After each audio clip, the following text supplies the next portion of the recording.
Good evening, Ed. How are you? Good evening, John. I'm very good, thank you. Feeling nice and refreshed from a nice little holiday. How are you? Yeah, I'm fine. Good to see you back from your deep diving down a different kind of hole altogether.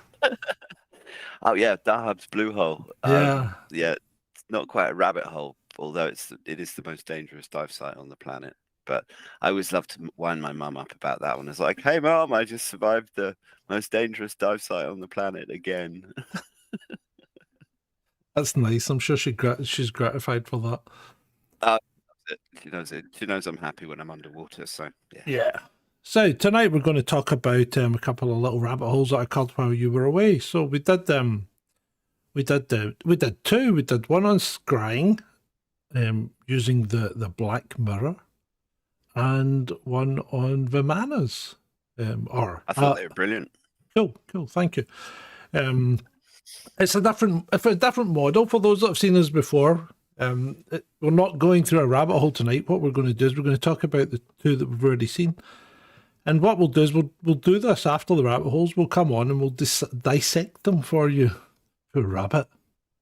But anyway, so let's start with the scrying one. So it, it was I was watching a video by that guy Theo Office or so whatever his name is. He's Ken Wheeler's his real name.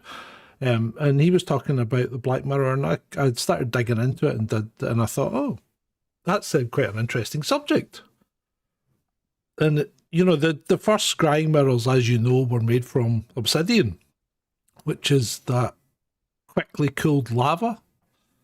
And it's very useful for making weapons and cutting implements. But Yeah, I mean it has a high silicon content yeah, from what I was it's basically glass, researching. isn't it? Yeah, it's basically glass with Yeah, some minerals in it that make it dark. I'm not entirely sure what causes it to be dark. That wasn't actually something um, that I actually researched, but I'm going to find that out while we're talking. But there are some when I was doing a little bit of research on it for the show. Um, there are some actually really fascinating things about it. I mean, it's got both interesting physical properties, but it also has interesting energetic properties. And in the context of the scrying mirror, one has to wonder. Well, first of all, I started off thinking maybe the only scrying mirrors that actually work are the ones that are made out of obsidian. Maybe it Mhm. has to be made out of obsidian for it to work, and the rest are all just kind of charlatans making stuff up. So I did a little bit of looking at what energetic properties it has. Now, interestingly, it conducts energy and is said to absorb negative energy and channel positive energy, and that's according to crystal healing lore. And there's a lot of crystal healers that believe it has protective qualities. It's used in fire rituals and solar plexus chakra healing, and linked conceptually with fire and heat due to its volcanic molten origins. It's also used in reflexology, and uh, it's the middle of the foot corresponds to the solar plexus chakra, which obsidian is believed to nurture and protect, much like the stone shield against physical harm. Um, so then there's the physical properties, which obviously it's extremely sharp because when you fracture it, produces very sharp edges, which is how I mean, like primitive people were making flint tools Mhm. in a similar sort of way. It doesn't have a crystalline structure, which is interesting.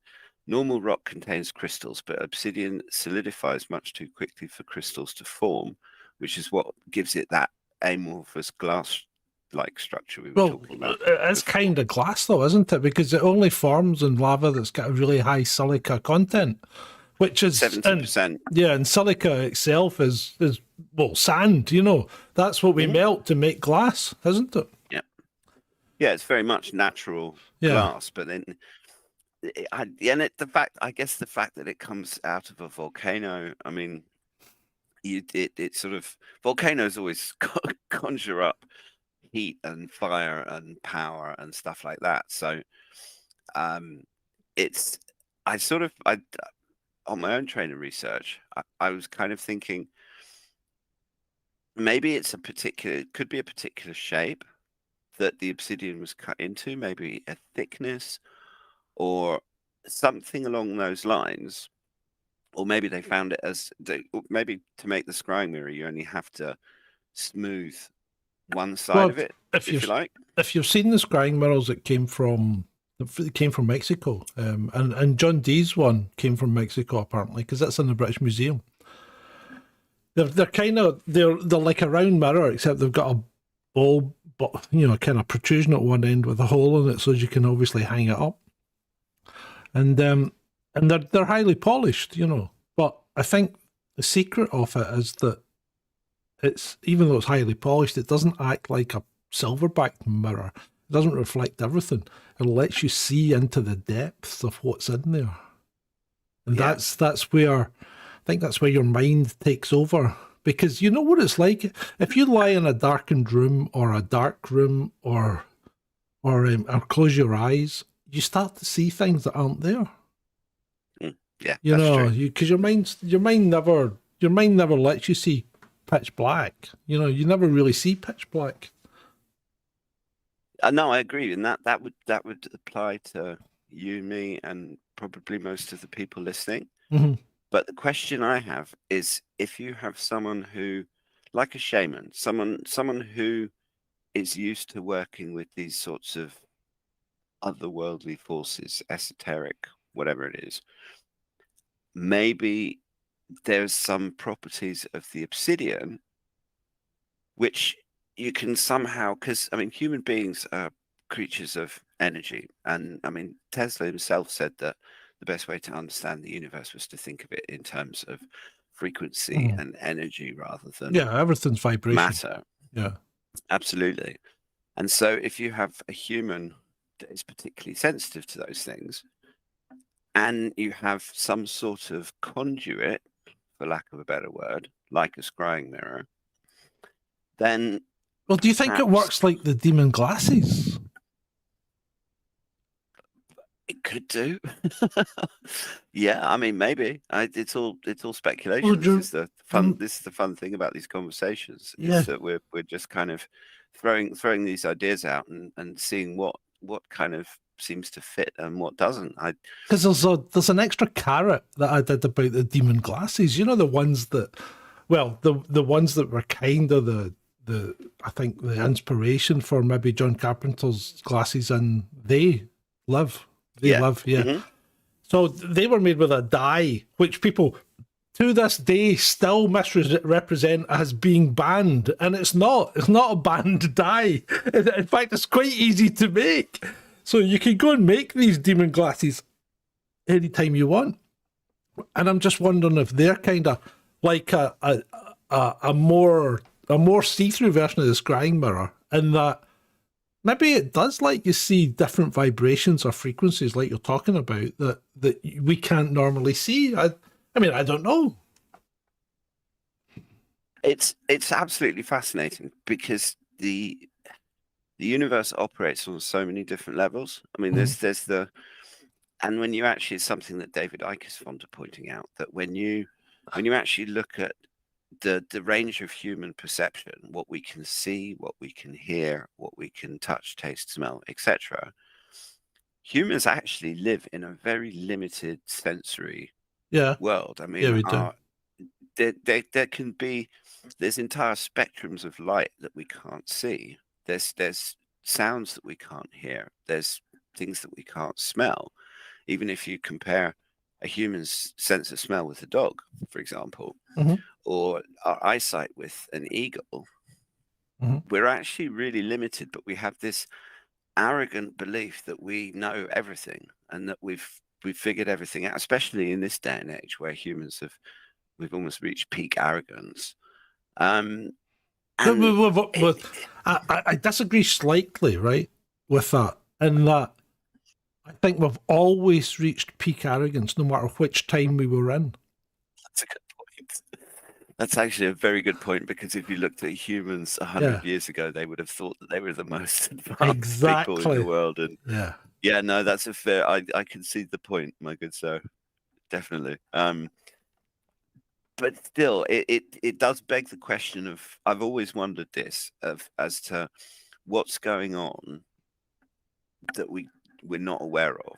Mhm. And a lot of stuff there, and it's I wouldn't say it's a proven fact, but it's a pretty good.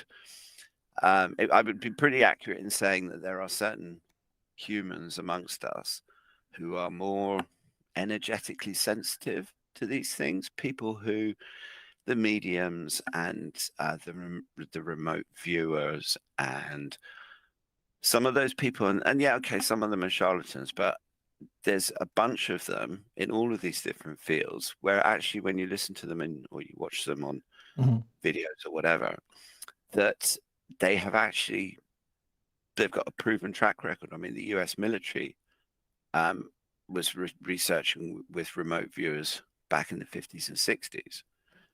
And so there's a segment of the government that takes the whole thing very seriously. And scrying mirrors are kind of an extension of that, that maybe if you take one of these energetically sensitive people and you put them in front of a scrying mirror and the conditions are correct, Yeah. maybe that person has, I don't know. I'm just wondering whether the scrying mirror is some kind of conduit, and in addition to potentially seeing stuff, because I mean, you or I could stare into a scrying mirror, and we just end up Well, hallucinating see, something, or see the I would thing, just see a bunch of fish floating around, or but the thing whatever. is, would you do it?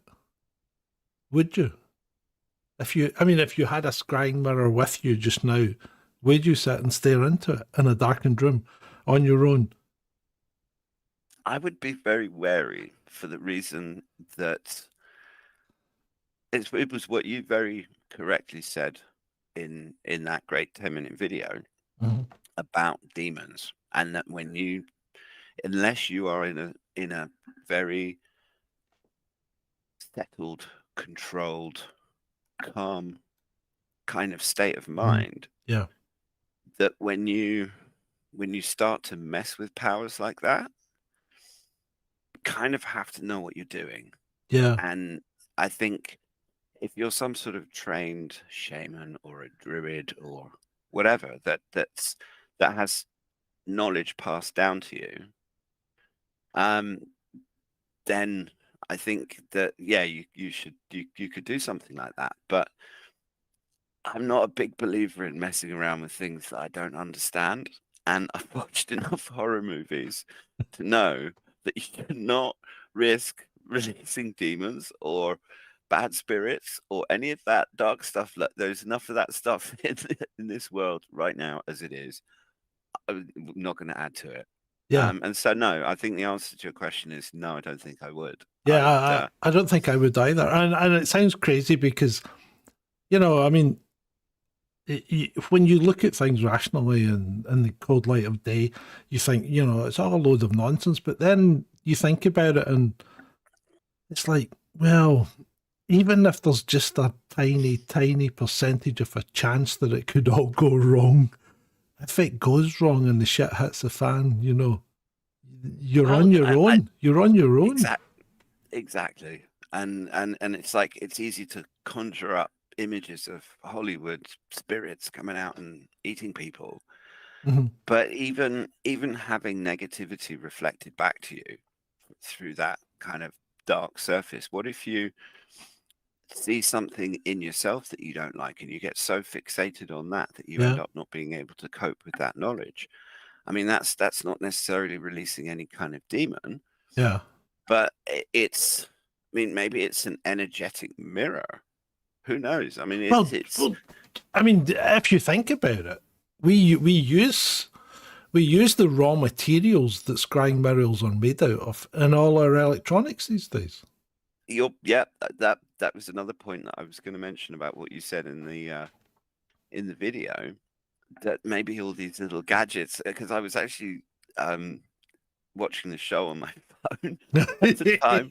So you said that, and I was staring at this phone, and because I've got a Pixel 7, it's longer than 16:9, so there's Yeah. always black Black down either side. Yeah. edges on Yeah. on either side. And I was kind of looking at those thinking, uh, okay, yeah, right, don't maybe, just stay in the middle. Don't look at the sides. yeah. And then I looked up, and my big TV that the Was fish off. are on now was off, and it was another black. And I thought, shit, okay, better not stare at that black screen on that TV. Oh dear. Yeah, I know. That's quite. And then you get people, they make their own mirrors, right? So you get a photograph frame, right? And you take the backing off it, you take the paper out, and you paint the back of the glass with a couple of coats or 3 or 4 coats of acrylic black paint. And then you put it all back together. When you turn it over, they say that's a scrying mirror. But is it a scrying mirror? Because it's a black painted sheet of glass. Yeah, It's not going to I have mean, the same depth, is it? no, and there's no. This is where my thinking was going when I was watching it, because okay, I'm prepared to accept that obsidian has some sort of energetic properties, or that there's something about how it comes into existence Mm. which lends itself to being a scrying mirror. But someone taking a piece of glass and painting the back of it and then turning it over and saying that's a scrying mirror, Yeah. I that's like to me that's the same as the people who fake UFO videos. Oh, it's like building it's like Chippendale making a sideboard or going to IKEA and buying a cardboard one. Absolutely, Yeah. yeah. I just that I no, I don't think so. I think it's you could maybe have another obsidian-like substance that had some sort of energetic electromagnetic sort of properties. Yeah. Like your phone. But well, yeah, that this is yeah. Just don't spend too See too much time. the good thing about I've got an iPhone now, and I never used to have an iPhone, but I got one because DaVinci Resolve lets me take footage on my iPhone and send it straight into the cloud, which I can then edit on my PC.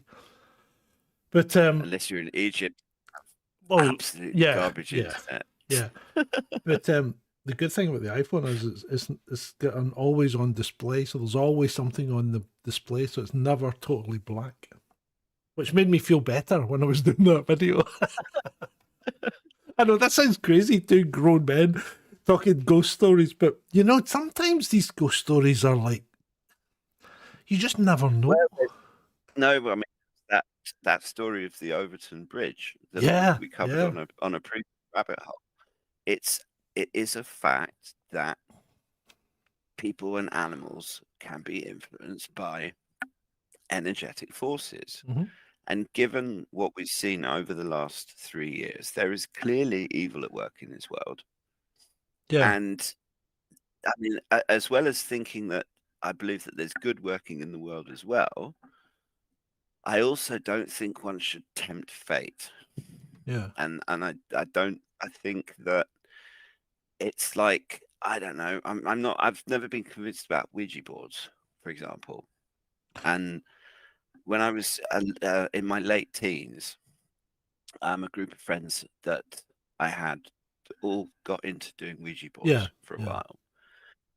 And I've always just thought, no, this is bollocks. There one aspect of it. But at the same time, even though 90% of me thinks it's a load of nonsense, yeah, there is that little 10% that remembers all of those scary ass Hollywood movies and has no desire to bring freaking Damien into this world or yeah, something like that. I mean, it's some things are just better left alone. yeah.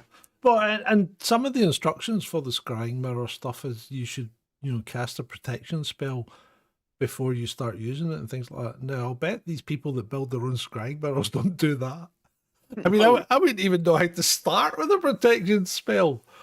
me neither. That was goes back to what I was saying before about if you're gonna do something like that, you need to have some sort of training because Yeah, you have to be able to protect yourself. You can't You can't just go around messing with potentially dark forces without doing it in a sensible way. And Yeah. I think when people don't do that, that's when you have stories about unfortunate things happening to equally And unfortunate people. and speaking of unfortunate things happening to people, we're going to be doing a special ghost story for Christmas on Christmas Eve. Awesome. So I'll have that. I'll have that. It'll be a video, and you can sit back and watch it. But that will be on Christmas Eve. And as part of the research, I was looking for some books yesterday, and they're bloody expensive. Apparently, the book to get is this one that's a history of the occult or something in North America and Europe. And it's like it was only on Amazon.com, and it was $102. So needless to say, I did not buy it. Yeah, I did not buy it. That's maybe find it. You might find it in a second-hand bookshop around. Just keep an eye out for it. I know. We're turning into like it's turning into like a Hammer horror movie, isn't it? We're going to be grubbing about second-hand bookstores looking for books about the occult. Oh, have you tried this one, sir? It's covered in skin. There's probably well, Scott. Yeah, you just have to say this incantation before you open it, or Yeah. the book will try and eat you. Yeah. Good grief. Yeah.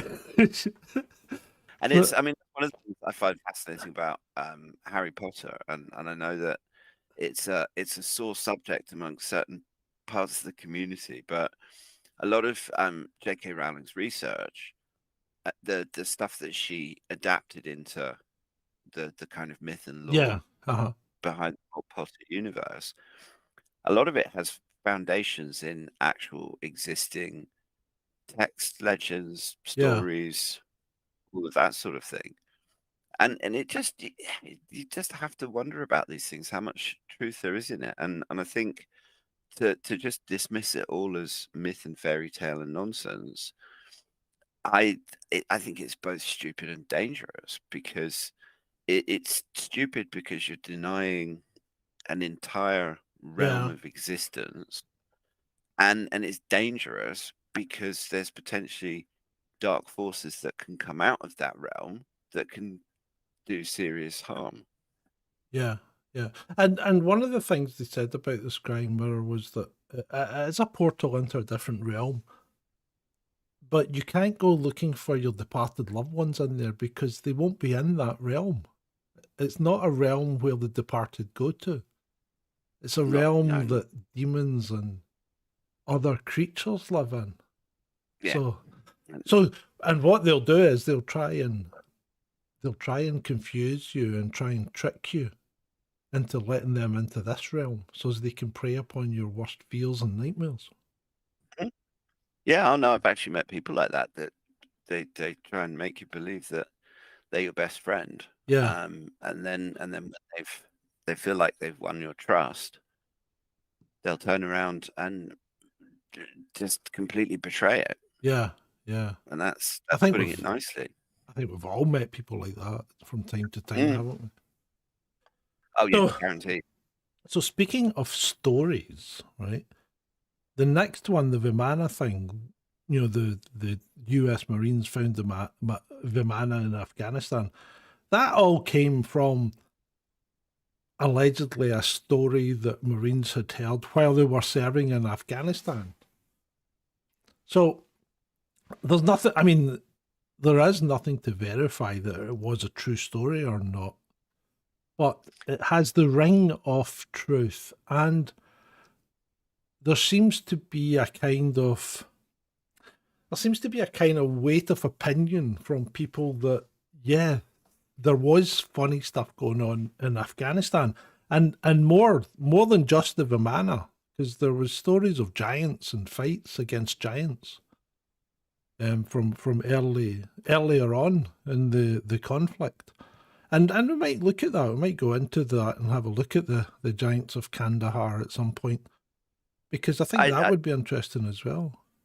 I think that would be very interesting. Yeah, absolutely. I mean, it's a fascinating part of the world.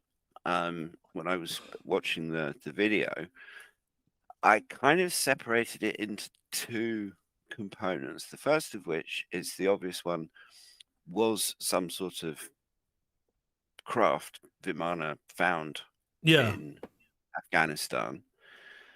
And then were the Vimanas real to begin with? I found that you said something about Star Trek and Mhm. how we've in this day and Yeah. age we've come up with this entire universe, and that there are blueprints for how the Yeah. Starship Enterprise works, everything else. And it was a very interesting point, and it kind of baked my noodle a little bit. And I want to throw something back at you Go on. related to that to see what you think. Now, in order for a culture to conceive of something like science fiction, Yeah. they have to have a certain level of technology. Now, if we're talking, if we're going to assume mainstream archaeological kind of assumptions that Mhm. people back then were very relatively primitive, and if they'd sort of figured out the wheel, they were kind of lucky. And obviously, I mean, I don't necessarily think that's true, because I think that Yeah. I'm a See, believer in the advanced civilization well, ideas. see, But that's another rabbit okay. hole. Just Well, right. just going. We'll suspend. We'll Yeah. suspend our beliefs. We'll say that we believe in the mainstream history at this moment in time. Okay. Yeah. Right. So your Yeah. point is that how would they come up with these things when they could barely, wheel, you know, have a wheeled cart pulled by an ox? Yeah. Absolutely. I mean, Yeah. you have to, if you're not, it's like we could come up with blueprints for a starship, Yeah. because there are all sorts of scientists and engineers who are sci-fi fans who Yeah. have watched plenty of Star Trek and taken plenty of inspiration from it.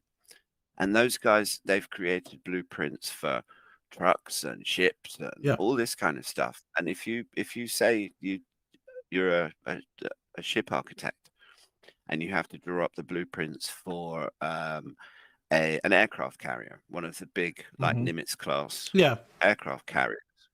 Now, it's not that much of a stretch of the imagination to turn it into one of those flying aircraft carriers that we saw in the Marvel movies, the Yeah. Captain America films, Yeah. Okay. and then from there into some sort of Star Trek spaceship. But you have to start at a certain point. And my question to you would be, okay, if those ancient Hindu people were relatively primitive, how would they conceive of something like a Vimana?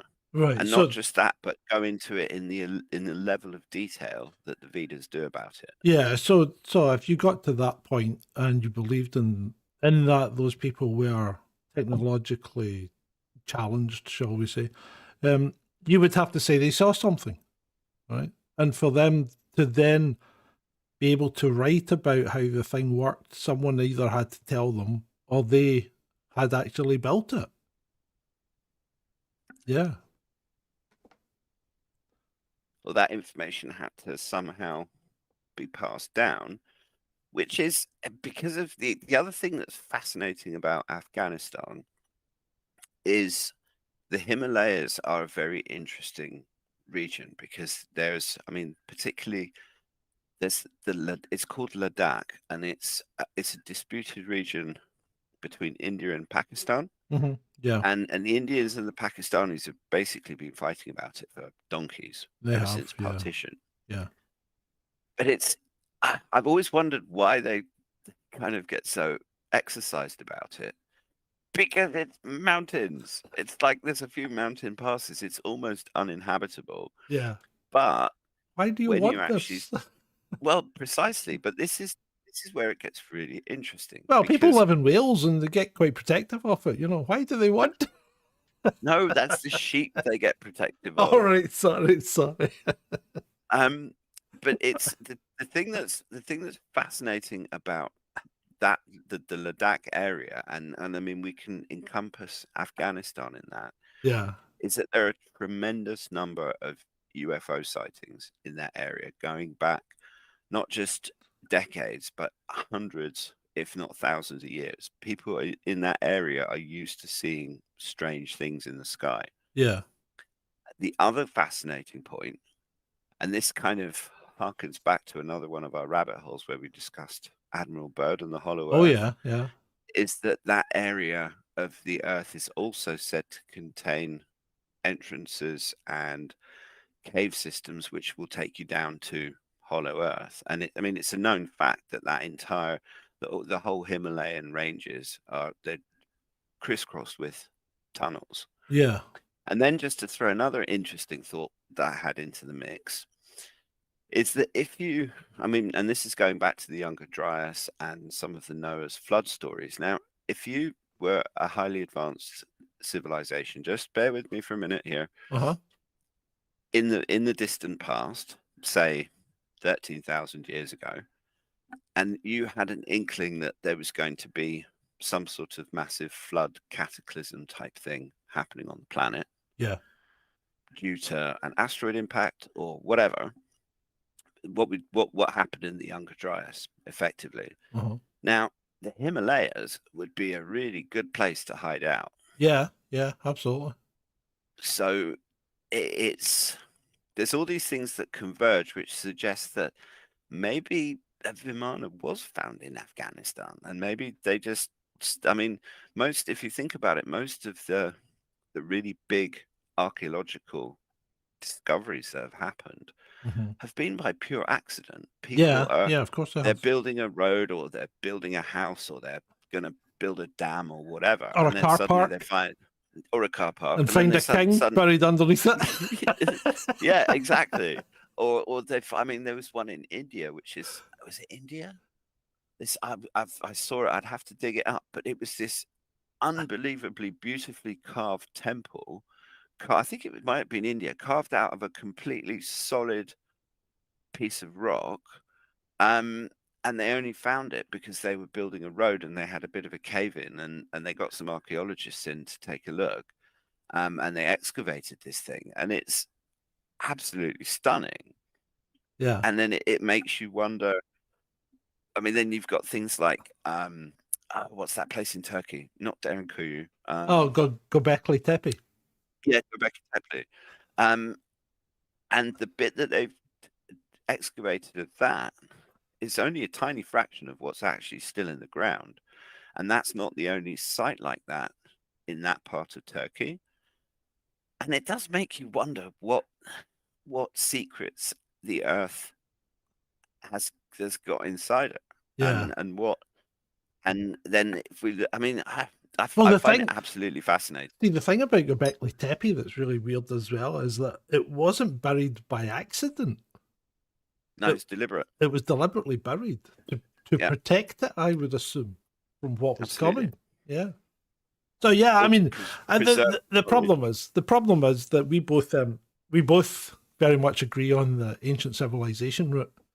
You know, the prior ancient civilization, and it was effectively wiped out and reset, and and you know, that could happen to us very quickly, very easily, and nothing would be left. You know, London would be gone, and in 100 years there'd be nothing left. You know. Well, I have some bad news for you, John, because there are some very interesting theories from a chap called Ben Davidson, Oh yeah, I know Ben. I who mean, runs. I've watched. In fact, I used to actually support Ben when I had money.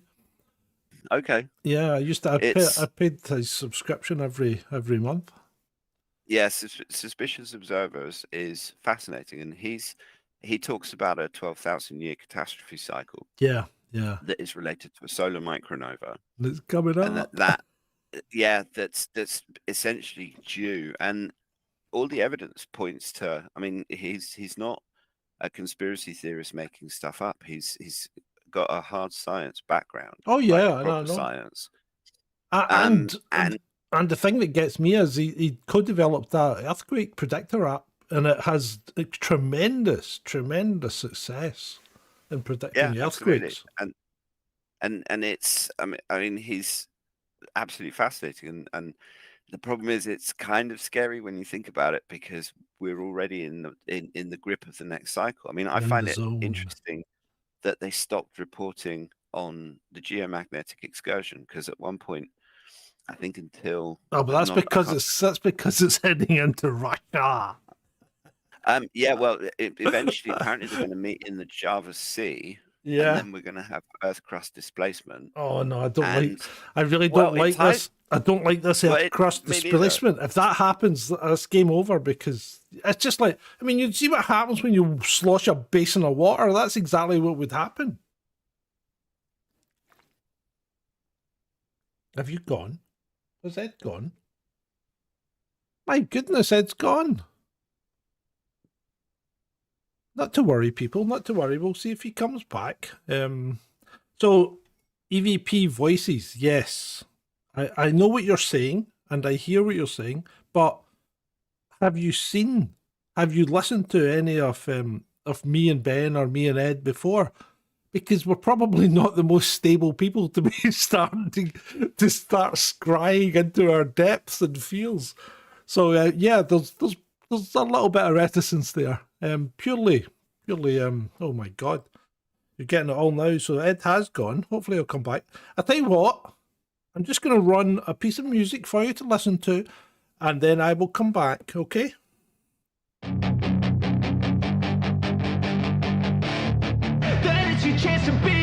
Hey kid, don't ever let them get inside your head. They'll tell you what to do in life instead of everything you know that you could get. Don't let them guide your life towards regret. I'll fight for what I love with every breath. My past is filled with things I won't forget. I use them all to push me to my best. So treat the worst of times just like a test.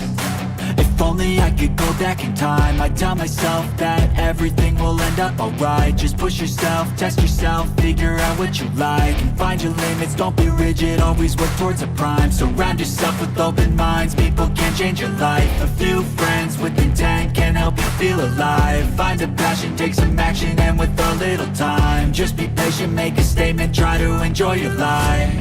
They'll try to kick you while you're down. They wanna rise up while you drown. They wanna fill your head with doubt. They're silently scared that you'll figure it out. I'll make it look like I'm losing, won't bother hiding my bruises. And when they finally think you're wounded, then it's your chance to be ruthless. There we go, people. That wasn't bad. Ed's back with us. There we go. Yes. Sorry about that. I had Rig Central just decided to do an update halfway through. And That's always handy. That's always handy, isn't it? Ben and I were just talking about it the other day. You know, I mean, we bought Ring Central because it was cheaper than Zoom, and Ring Central is basically Zoom. But I think maybe we should just have splashed out for Zoom. But we'll see. We'll see how it goes when it comes up for renewal. One thing before we dive in, Ed, EVP Voices, first time here. Thank you for joining us. Go and dig around the videos and things. Look for, so some of them are live and some of them are videos, but look for the rabbit holes and extra carrots if you're interested in this kind of thing, because we've done quite a few. There's a playlist there as well, so you should be able to find all the rabbit hole stuff on the playlist. So there's quite a lot of stuff. I was just explaining to EVP, who'd said he was curious about why we're both fearful of looking into a mirror. Isn't it likely to be a reflection of your fear that manifests? And I said, if you listened to us before, you would realise that we're not the most stable of individuals. It's exactly it's exactly my fears that I would be worried about, and I have my own issues, and I'm old and wise enough to have made peace with those issues, but at the same time, I don't necessarily want to tempt fate. And it's not, I wouldn't, it depends really. I suppose is whether you think it's just a mirror, or whether you think that there might be something more to it, whether there's something. Well, I think if it's obsidian, there's something else at work. I think if you've just painted the back of a bit of glass, I think you're pretty safe, right? I really do.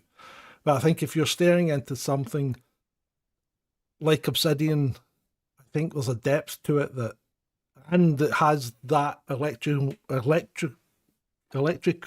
chemical processes in it that you never know, because I mean it's a capacitor, isn't it? Silicon. First of all, sorry for misgendering you, Rachel. So Oh, John, not this again. Look, we can't afford the lawyer bills, man. Seriously. I know. But I hope you'll come back and forgive me. I'm sorry. And she says she's a long-time Seagull fan. Oh, I like Seagull fans. I do. She does mean the birds rather than the football team, I'm assuming. I would guess so. Was that not? Yeah, no. Was that not the Seagull? What's the football team? Brighton and Hove Albion. All That's right. there. Yeah, Maybe- no, that's oh, their, maybe she their, is, I their don't know. nickname is the Seagulls. Do they shit on everybody? I'm not a football fan, so I Yeah. don't really follow it. I mean, it's nice that they're doing well. I'm kind of my dad was a massive football fan, and he was a lifelong Arsenal supporter and absolutely encyclopedic knowledge of football. And he was also a hotel manager. And some of the stories he's told me about famous footballers and managers and stuff that he's Oh. met and stuff like that, and some of the antics that they've got up to, which I'm never going to repeat on an open YouTube channel. I've got stories about footballers as well. For the book. Anyway, I'm going to put them in the book. okay, right. That's the big book of John. Yeah, I well, look forward to reading that. The book, yeah. I'm gonna write the book. So where were we before we were rudely interrupted We by were gremlins? we were talking about what were we talking about? We were talking about Vimanas. we were talking about them, but I can't actually remember what we were on about. Ask one of the chat people. Come on, troll room. Bring me up to speed. I have an excuse. I'm drinking wine. I haven't seen you drinking this evening. Oh, right. No. Okay. Gin and tonic. Anyway, no, we weren't talking about fear and mirrors when we get cut off, were we? No. No. We basically we were talking about some of the UFO sightings. Oh, Himalayas. The DAC region, hiding out, Himalayas. Hiding out in the Himalayas because it's a sensible place to hide out if you think there's something coming. And then you started talking about we're right in the middle of the cycle. Or we're not in the middle, right. We're in the middle of the start of the cycle. So yeah, but that's actually possibly a topic for another little video and then another rabbit hole discussion. Because I'm fascinated by it, absolutely fascinated. But let's go back to the Vimanas. So just to ask the question, do you think that Vimanas were an actual thing, or do you think that it was some sort of ancient Hindu science fiction? Me personally, I think. You personally. I'm asking what you believe as a personally, human. I think we had an advanced civilization, and I think we are capable of flying. Yeah, and I think there's a chance we might have already have been to the moon before we went in 1968, allegedly. That.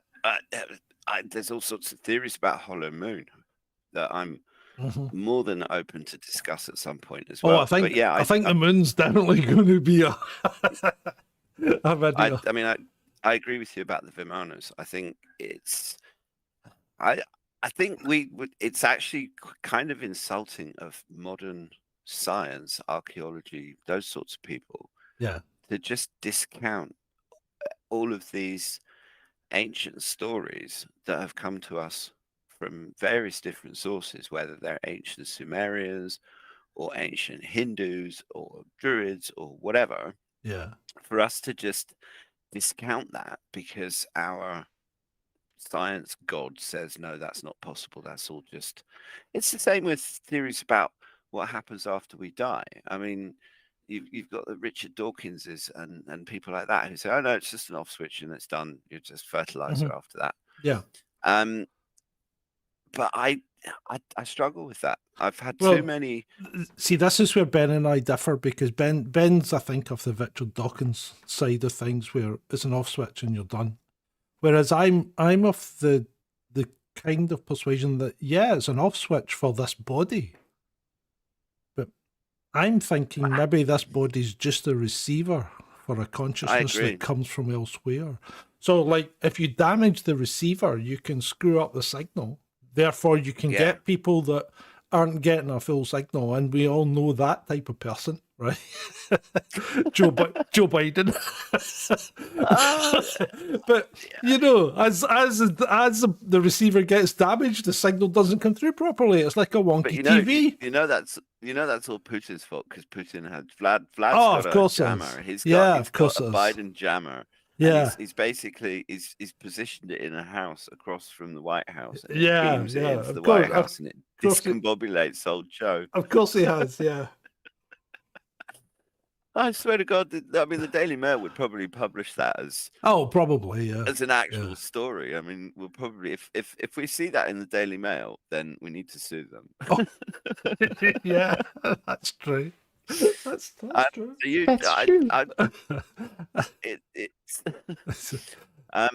agree about the Vimanas. I really do. I think that there has to be more to it. Yeah. So, and let's face it, if it was the military that found it, they are going to hide it, right? They're not going to. They're not going to tell, because first of all, they're going to go, "Wow, there's technology here that nobody's ever had their hands on before." So we're going to have a look at it, and we're going to keep it to ourselves, aren't we? Absolutely. I mean, it would go to Area 51 or what is it? Area 52, which is not Wright Patterson Air Force Base, Dugway Proving Ground. Supposedly, that is when Area 51 started getting all noticed. There are all kinds of stories that things were moved to Dugway. But I disagreed with you in the little video, although it was a good clip of the Indiana Jones with the boxes. But something like that, they're not going to put it in a box. No, of course they're not. Of course they're not. It was that was just I know. Cinematographer's license, if you will. But what they would do is they would poo-poo the story. Yeah. Oh, definitely. And definitely. And it would be ignored by the corporate media, because they basically do what their CIA masters tell them to. Yeah, and the thing is, you're in a war zone, so information's controlled anyway, right? People die all the time, so you know, you get the letter, "I'm sorry, but your son was lost in the defense of his country," you know, even though all what we're doing was protecting the poppy fields. But that's a whole other rabbit hole, isn't it? But there's so much material. There really is. So people die anyway. Helicopters crash all the time for good and bad reasons, you know, because helicopters are inherently not designed to fly properly. Well, and they're obviously flown by drunken idiots as well. I mean, it's the US. I mean, these are US pilots or military pilots. I mean, everybody knows that military pilots don't get any training at all about doing crazy stuff. I mean, no, you like you like reading books, don't you? Yes. Right. If tinnitus is a download, I've been getting a download for the last 50 years. But anyway, you want to read a book. There's also the world leaders flying in for this Vimana thing as well. But you want to read a book called, and we're going a slightly off topic, but you want to read. That's fine. You want to read a book called Chicken Hawk. Okay, it's about Chicken Hawk. It's about a helicopter pilot in the Vietnam War. It's absolutely brilliant book. I really, really enjoyed it. Let me make a note of that. Sounds good. I mean, it sounds right up my street. When you said Chicken Hawk, I was actually thinking of people like Dick Cheney. No, because that was the nickname for them. They were all the neocons now who got draft exclusions. Robert Mason, is that the one?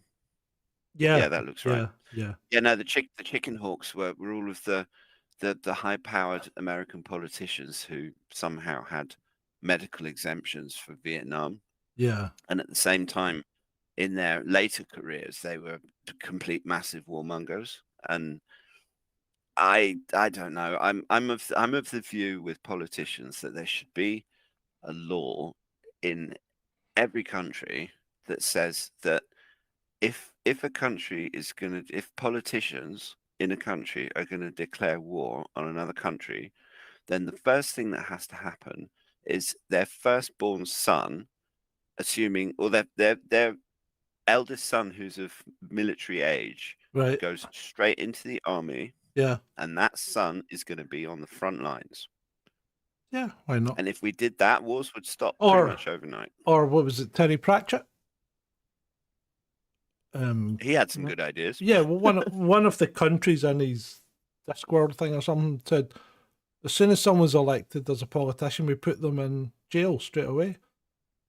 And someone said, "Why do you do that?" And he said, "Well, it saves time." That's such a good idea. Just lock him up. Yeah. Yeah. So, congratulations. You've been elected as a Conservative Party member for East Wissingstoke. You're now going to jail. Well, I mean, there are arguments to be made that the country would actually probably be better off if we let all of the murderers and rapists out and locked all of the politicians up. It would probably run a lot better, that's for sure, mate. Oh dear, you just couldn't make it up. No, you couldn't. So yeah, that movie that I used as the kind of dramatization bit at the start is called The Objective, and it was kind of weird. It was about a CIA guy who had a team of special ops guys with him looking for a thing in Afghanistan, something in a cave. Mm-hmm. And it's kind of a mishmash of the giants and the Vimana type story put together, I think. But yeah, it was quite good. It was an okay movie. It wasn't great. It's called The Objective. Yeah. Here's the thing about just talking about giants, because we like our tangents. Mm-hmm. If you think about pyramids being built and the size of the blocks, what if humans were, or there was larger humans at some point in our history? And there's all sorts of stories about the Smithsonian covering up giant excavations where they found these enormous femurs and other bones that seem to suggest that there was a race of giants that existed on the planet at one point.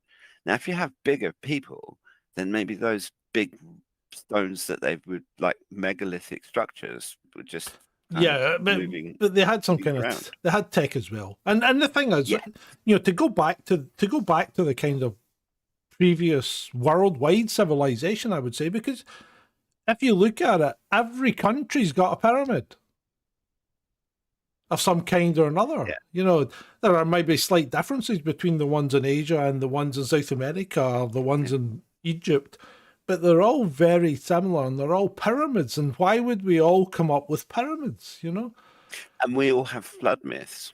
It's actually something that's a global thing. Yeah. It's not a myth. It's not a myth. It's probably an inaccurate memory. That's probably all it is. Well, there are Aboriginal tribes in Australia that actually have tribal dances. Yeah. And folk memories that have been passed down from the time when they remember the sea levels rising.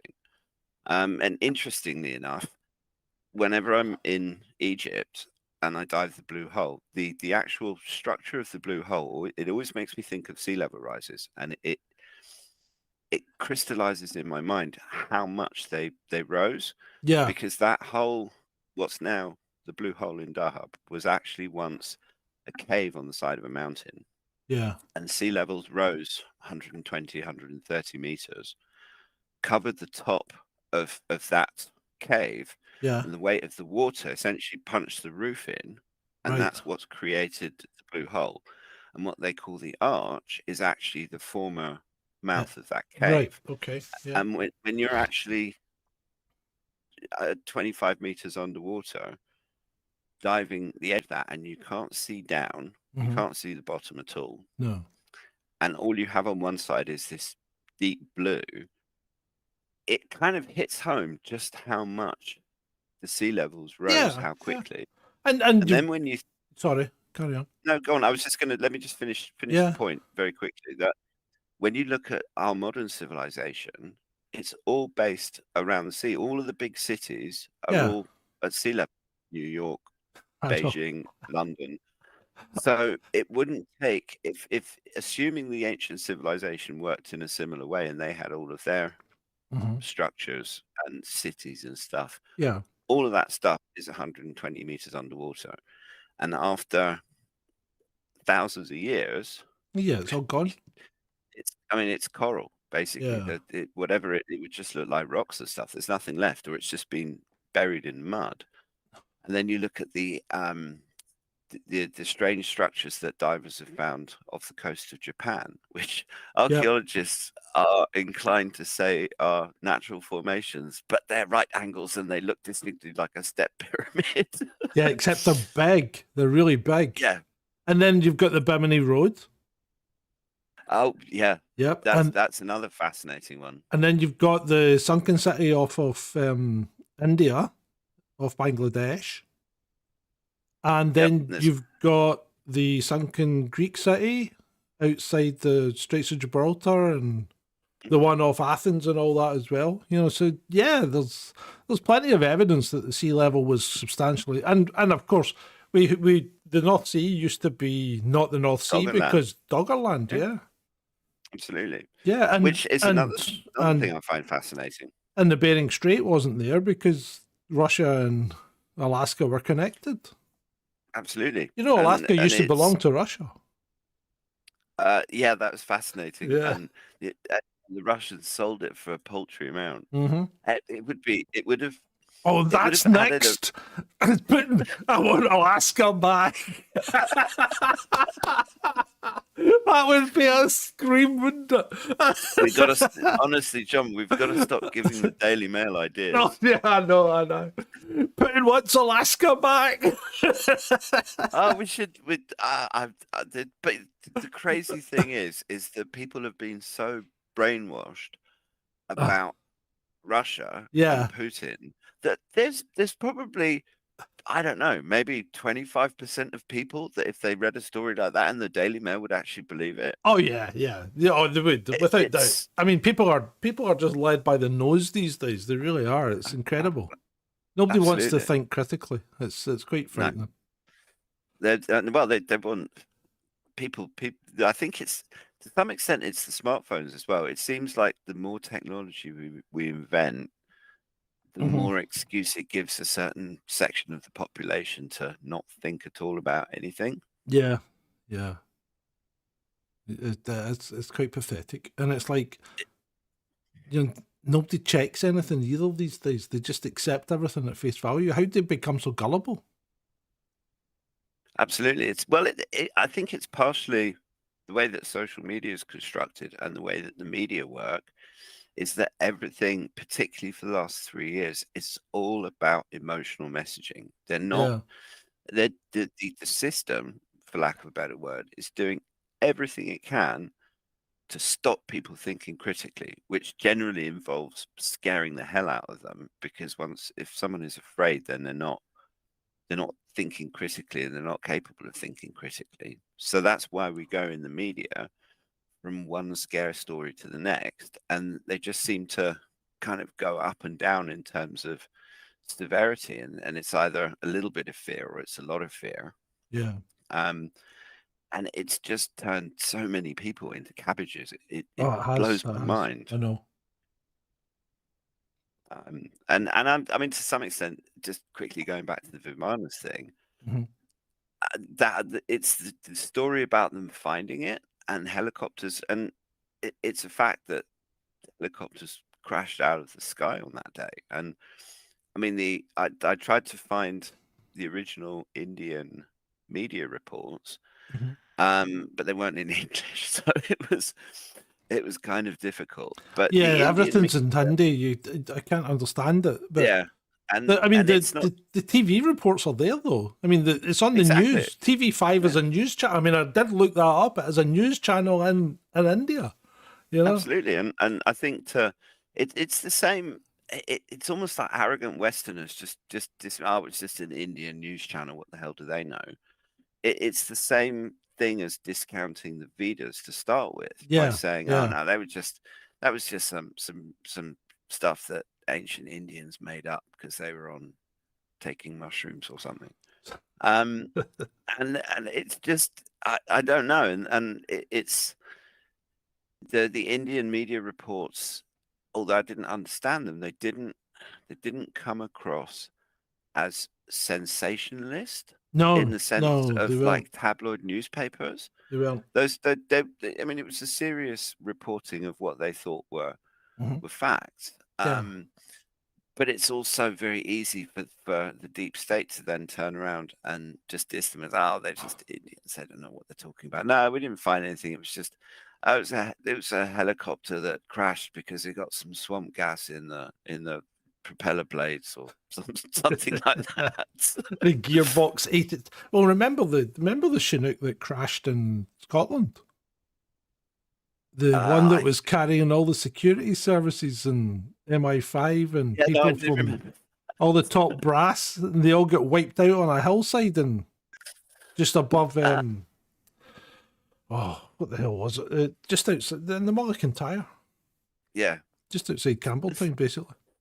It's the other one, just quickly, because we've hit the hour, but going back to the world leaders thing, about a whole bunch of world leaders turning up in Afghanistan within a short space of time. I mean, people like Emmanuel Macron don't go into war zones without some sort of, they're either getting something out of it politically, or they're getting something else out of it. But people like that don't operate on the basis of being interested in soldiers because they don't care about the troops. And to have a succession of them, and I think it was Angela Merkel and David Cameron and Emmanuel Macron, it does make you wonder. I think they were all there within about 2 months of each other. Yeah. You know, people made it sound as if they all arrived at the same time, but they didn't. You know, I think it was around about March. One of them started arriving, and then the last one, I think, was in about May or something like that. But having said that, if this thing was stuck in a cave with an energy field protecting it, which is maybe possible, maybe they just waited for the energy field to dissipate before they could pull it out. Yeah. And then get suckered into a false sense of security when they're airlifting it across to Kabul, and next thing, boom, the energy field turns back on and wipes everything out. Hey, it's possible. It could have happened. 38 people died in that helicopter crash. That's a lot of people. And it's a lot, as you pointed out, it's a lot of special forces. Yeah. I mean, they don't, those guys, they spend so much on their training and also for security reasons.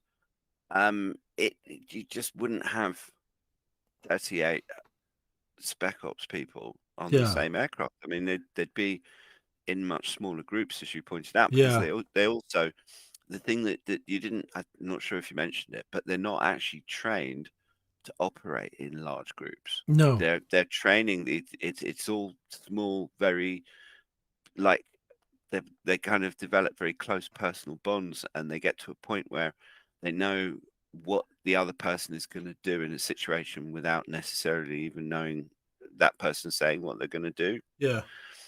Things like that. And it's very, very rare that you would put, especially flying over hostile terrain. I mean, one jihadi guy gets lucky with a Stinger missile and you've lost that's a massive amount of really important people. Yeah, exactly.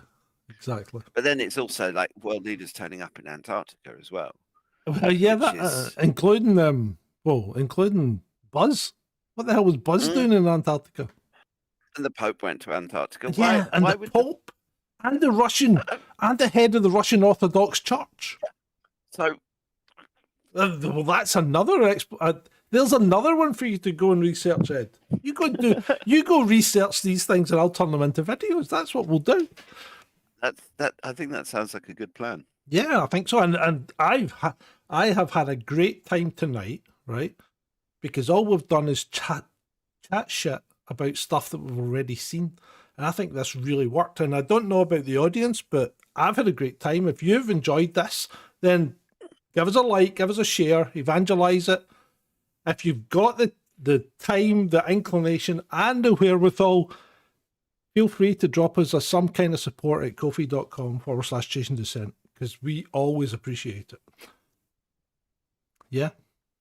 Yeah, absolutely. Is there anything in the comments from people? What we got? Anything that we want to cover in the last few minutes? Rachel said tinnitus is a download. Yeah. My God, it was last night. It was like a high pitched jet engine all night. I couldn't. It was doing my nut in. Sometimes it's really low, but it's nearly always there. And I put it down to riding motorcycles at high speed without earplugs in my youth, and shooting guns without earplugs using live rounds. I have wondered, because I mean, with the scuba diving, I noticed that after I started diving, the tinnitus got worse. Yeah. But I also notice it. I'm starting to wonder whether it's not being impacted either by EMF in the environment around me, or even something relating to the weakening geomagnetic field of the planet and solar maximum that we're going through at the moment. Letting more cosmic rays through, maybe. Precisely. Well, letting more strange energy, because I know so many people that have got tinnitus, and I mean, okay, you've had your past experiences, and I know a couple of people that were DJs or ravers who have it as well. Yeah. But I also know people who are none of those things. Yeah. And they have it too.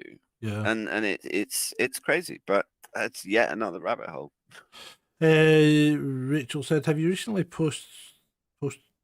the recently posted argument between Hawaz, that's the Egyptian guy, isn't it? The Minister of Antiquities or whatever, and Hancock? A significant flood is too well evidenced, and archaeology academics are starting to twitch. Yeah, well, I mean, he just shuts everything down, doesn't he, that guy Hawaz? He does my nutting. I mean, they won't even let them open that chamber under the paws of the Sphinx. Pause, people. Get your mind out the gutter. It's doing. I mean, people like Zawi Hawass, they kind of they're holding back human knowledge, and it makes you wonder whether it's just blind ignorance or whether there's another rabbit hole. Yeah, well, probably. Tony says, what's with John Kerry going to Antarctica? I know you've done a rabbit hole on the place, just pondering about the so-called leaders. You know what? See, if we've done a rabbit hole, it doesn't stop us going back. No, and Antarctica is a continent-sized rabbit hole. And it actually, the thing is that if Ben Davidson's theories are correct about the extent of Earth crust displacement, and because it was Charles Hapgood originally that came up with Earth crust displacement, but he had connections to the CIA, and ended up, strangely enough, destroying his own science of catastrophism. Yeah. By misinterpreting what the data was saying, perhaps deliberately. And apparently, according to Davidson, the Earth, Hapgood said it shifts like that, and what Davidson is saying is that it shifts and then it shifts back. And I think it's 90 degrees, but it's all to do with the weight of the poles. And I watch most of Suspicious Observers, and I understand about 10%, and the rest of the time I'm just thinking, I wish I understood this, but no, just gonna Ben. Yeah, sounds like he knows what he's talking about. No, he does. He's a sensible chap, I think, and I mean, he's quite robust in his defences of his arguments as well. Very, and he's not. He backs everything he's got. Yeah, he says up with science.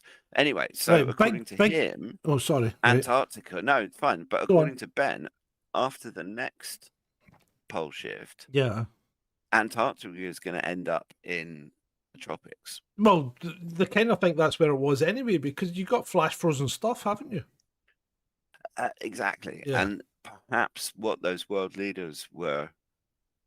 And it all, there's Oh, just, getting ready for it, getting the wee base made up so they can Well, hide out in being- Antarctica, and then boom, then they'll go, whoa, get the shorts on and the margaritas out. It's Margaritaville in Antarctica.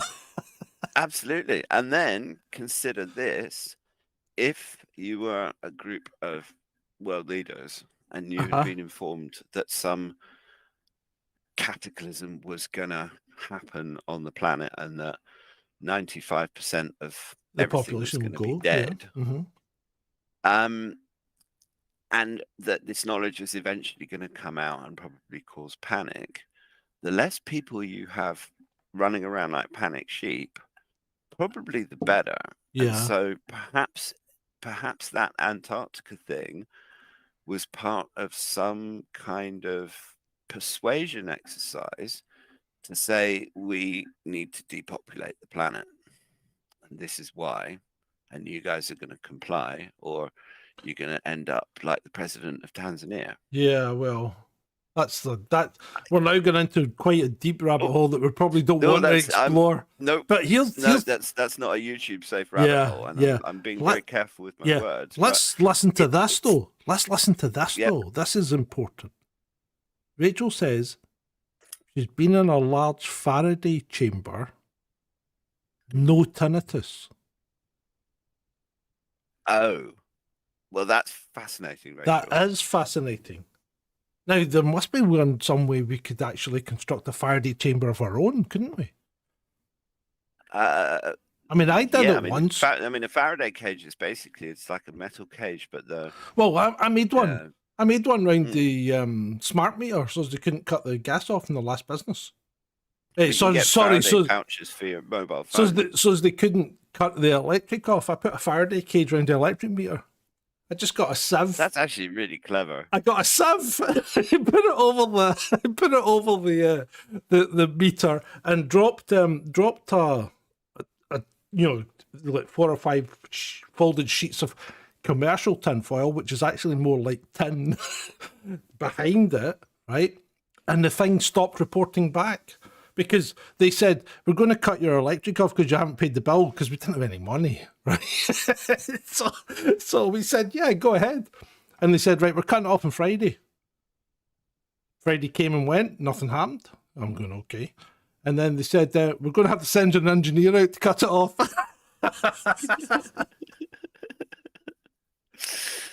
Oh dear, so at least you're costing the money of the engineer. Oh, eventually they came out and took the whole meter. But all I did was, we had 3 separate units, all with different electric supplies, and one of them was on an old non-smart meter, and I just took a feed from that and wired it into the rest of the units, and that was us. We were fine. And that, ladies and gentlemen, is how you beat the system. Yeah. This is the I've thing. got a whole beef about electric anyway, right? Right? Because if you buy something, Ed, say you buy something, right? You get a product. So you exchange money for a product. It's a tangible product, right? So you go and buy tomatoes, you get tomatoes. Yeah. Right? You buy gas, you get gas through the pipe. Right? Now, your electric meter is not connected to any electricity generating station. It is not. There is no direct connection, because what happens is the cables that feed your electric meter come from a substation, and they come from a transformer, right? And within that transformer, those cables are never connected to the other cables. There's always a gap. And what happens is a field is induced in the ones supplying you from the ones at a higher voltage that deliver to the transformer, right? So how can you charge for a product that you effectively can't really measure? Well, because you're a greedy capitalist pig dog who sees Exactly. the whole of everyone as slaves. I mean, I think in Libya, under Gaddafi. Oh, they got all of everything that, for nothing. It was Yeah. all free. Yeah, it was. Yeah. And there's actually no reason that it has to, because it's the actual maintenance of those things is relatively minimal, but they don't even spend any money on maintenance, and they don't spend any money on upgrades. It's just a big capital. Everything is a rich man's trick. Yeah, that is. And that is an answer to so many questions in this world, that it explains what's wrong with the world. Yeah. There's a little philosophical moment for you. Rachel goes, "Dear octopus." Rachel, if you're on Twitter, make sure you're following me, and if I'm not following you back, then poke me publicly and I will. So you'll find Ed the techie, and you'll find me at Collator. Yeah, because I'm also interested in the whole Faraday thing. Yeah, I that's might that. have to start sleeping in a Faraday Cage. I'm in a Faraday cage. I'm just going to bed. I'm going to my Faraday cage. In fact, you're turning into a bloody bird, aren't you? You're going to start sleeping in a bird cage. No, I tell you what, it was nice being in Egypt, because there are no seagulls in Egypt, and I love the gulls, but because they're now both. They stand on the scaffolding right outside my bedroom window, and they both squawk like they are trying. Honestly, I think that there are corpses in the cemetery that's just up the hill from me that probably wake up when those gulls start. Honestly, it would be. But what kind of water birds do they have in Egypt then? I didn't see any. Oh, they probably ate them. Like France, you never see birds in France because the French eat everything. Well, it wasn't technically. I was in the Sinai. I mean, I was about, and for frame of reference, I was about 200 odd miles from Gaza. Yeah. Okay. Ish. But the only birds that I've ever seen in Dahab are little, tiny sparrow-like things that hang around the hotel swimming pools. Right. Okay. Because the thing you have to bear in mind is it's the burning hot desert, and yeah, I thought seagulls were everywhere, but clearly not. Right. I think we've done this justice. I've really enjoyed it. Thank you, Ed. It's been great fun. It has been great fun. My pleasure. And we'll do this again maybe next Thursday. How does that sound? Yeah, no, I'm up for that. We'll have stuff put together another little 10-minute one to talk about, but I think it's a great format. There'll be plenty to talk about by next Thursday, Mike. Don't you worry. I'll be in touch. No. Excellent. Sounds good. Right. Okay. Thank you, everyone. And as I said before, remember you can always support us at ko-fi.com/chasing Dissent, or Patreon if you bend that way, or you can make. Or you can join the channel on YouTube. That's the unpreferred method, because YouTube takes 30% of everything that you donate to us. Ko-fi take Ko-fi don't take anything. PayPal takes about 1.5%. So PayPal's definitely the way to go. But thank you very much, and we'll see you again when Thursday. Oh, as always, it's been great. For you.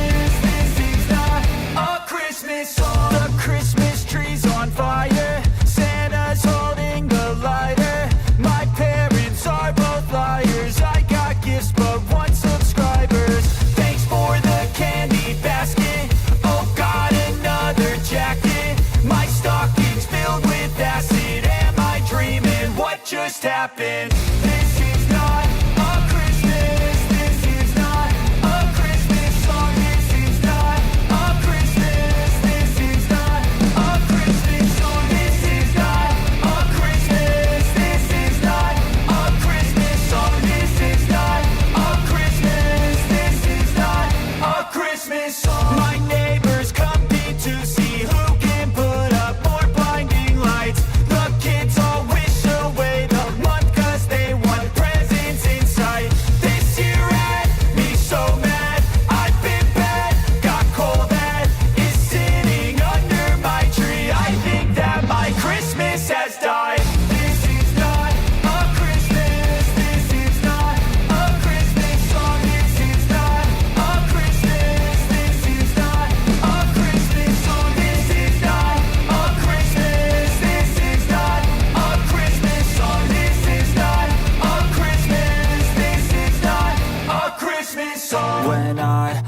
just a boy. Christmas brought so much joy. Couldn't wait for the presents and laughter. I couldn't sleep late at night, looking for Santa with lights. Those are the memories I still remember. Then I became a man, lost sight of who I am. But right in front of me was the answer. 'Cause on Christmas I feel joy, and I turn back to a boy. The answer is to stay young forever. This is not a Christmas, this is not a Christmas song. This is not a Christmas, this is not a Christmas song. This is not a Christmas, this is not a Christmas song. This is not a Christmas, this is not a Christmas song.